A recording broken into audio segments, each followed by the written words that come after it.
It was spec development. So I was building a bunch of spec houses. So instead of me, as the general contractor managing everything, being responsible for, warranties, callbacks, materials, slippage, things like that, I just started hiring general contractors to build for me. So that was really the transition that where the light bulb went off of how easy it was and how much more I could do with, less time, energy, and effort. And really for me, I'm an efficiency expert. So what I look for is efficiencies in any business, any investment, any system. And my whole goal is to make the most amount of money with the least amount of time, energy, and effort invested possible.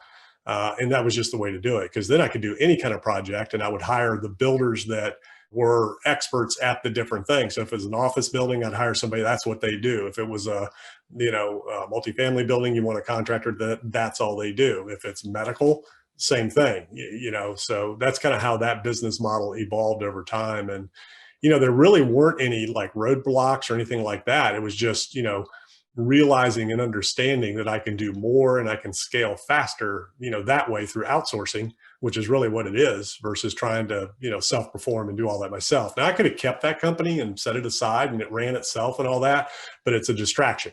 There comes a point in the evolution of your business where certain business models become more of a distraction than anything else because you only have so much time, energy, and effort in every day to focus on something. So my focus is better spent finding deals, understanding what the highest and best value is, creating that value, bringing the resources to the table to get that done, then move on to the next one.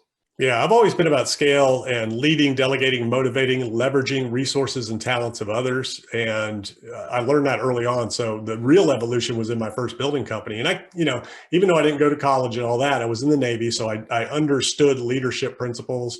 I was a leader in the military. And then when I got out, I did restaurants and construction. I was a leader, manager in restaurants. So I learned systems.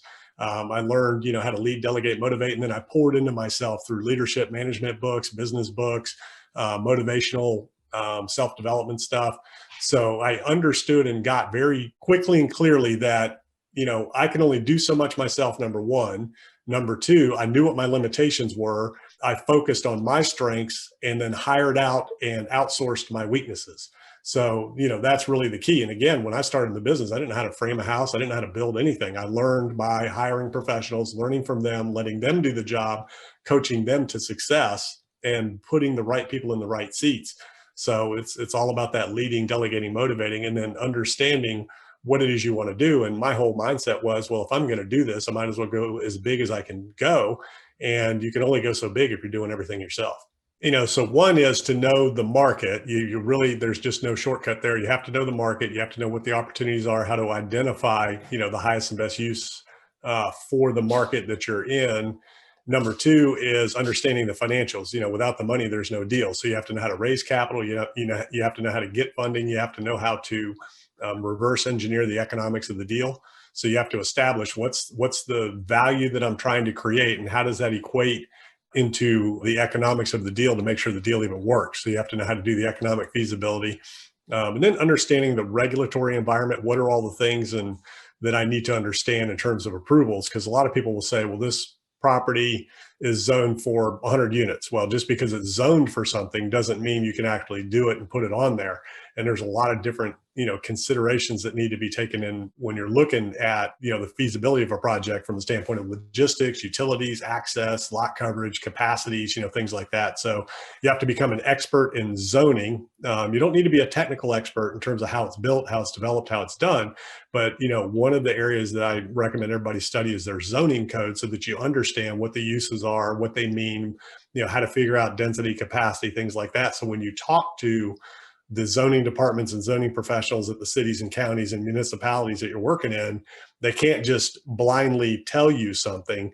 And the biggest thing I always tell everybody is question everything. So if somebody says from a municipal or a regulatory standpoint, you can only do this because of the rules, the first thing I say is, well, where is that rule? So that I can read it, understand it, and interpret it, because a lot of times you have a box checker. They're just sitting there saying, well, this says this, so I'm checking that box. Whereas, well, it may say this, but only if this, this, and this are true.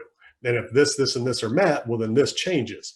So I always tell people, study the zoning code, understand what it says, question things that don't make any sense, and, do your own homework and due diligence, and don't just accept, any answer from anybody when you're looking at a project, trying to understand the feasibility, the capacity, what you can do with a piece of property, because a lot of individuals within departments of regulatory agencies will tell you what they want you to hear, not necessarily what it is that you can actually do.